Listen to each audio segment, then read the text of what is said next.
Cooker விசில மறந்து உணவு வீணாகி போச்சா? இனி அந்த கவலையே வேண்டாம். வழங்குகிறோம் உலகின் முதல் விசில் கவுண்டர் குக்கர், புதிய அல்ட்ரா குரோனோ. அல்ட்ரா என்றால் ஆரோக்கியம். சட்டசபை தேர்தலில் முதல்வர் விஜயின் தமிழக வெற்றிக் கழகம் வென்று ஆட்சியை பிடித்த பிறகு தமிழகத்தில் மிகப்பெரிய அரசியல் மாற்றம் ஏற்பட்டுள்ளது. தேர்தலின் போது திமுக கூட்டணியில் நின்ற முக்கிய கட்சிகளான காங்கிரஸ், விசிக, ஐயுஎம்எல், தாவேகா கூட்டணிக்கு தாவிவிட்டன. ஆட்சியிலும் பங்கு பெற்றுள்ளன.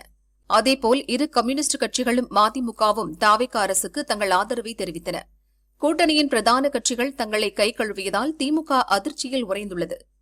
இன்னொரு பக்கம் அதிமுகவை பூகம்பமே உலுக்கிக் கொண்டிருக்கிறது. இதுவரை 6 எம்எல்ஏக்கள் தங்கள் பதவியை ராஜினாமா செய்துவிட்டு தாவேகாவில் சேர்ந்துவிட்டனர்.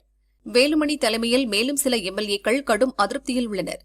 அவர்களும் தங்கள் பதவியை ராஜினாமா செய்துவிட்டு எப்போது வேண்டுமானாலும் தாவேகாவில் இணையக்கூடும்.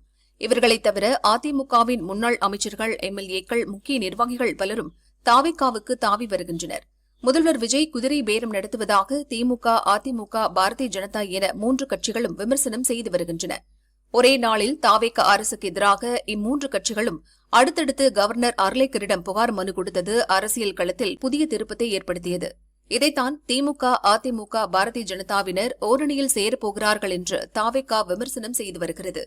இப்படி ஒரு பரபரப்பான சூழலில்தான் தேர்தலுக்கு பிறகு மத்திய உள்துறை அமைச்சர் அமித்ஷா தமிழக விவகாரங்களில் நேரடியாக தலையிட்டுள்ளார்.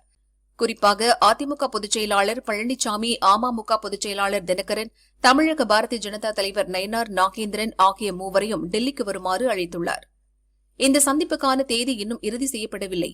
இருப்பினும் இம்மாதம் 3 அல்லது 4வது வாரத்தில் டெல்லியில் இந்த சந்திப்பு நிகழ வாய்ப்புள்ளது. எம்எல்ஏக்களை இழுக்கும் முதல்வர் விஜயின் தாவேகா அரசியல் குறித்தும் தேசிய ஜனநாயக கூட்டணியின் அடுத்த கட்ட முன்னெடுப்புகள் குறித்தும் ஆலோசிக்கப்படலாம் என்று தகவல் வெளியாகியுள்ளது.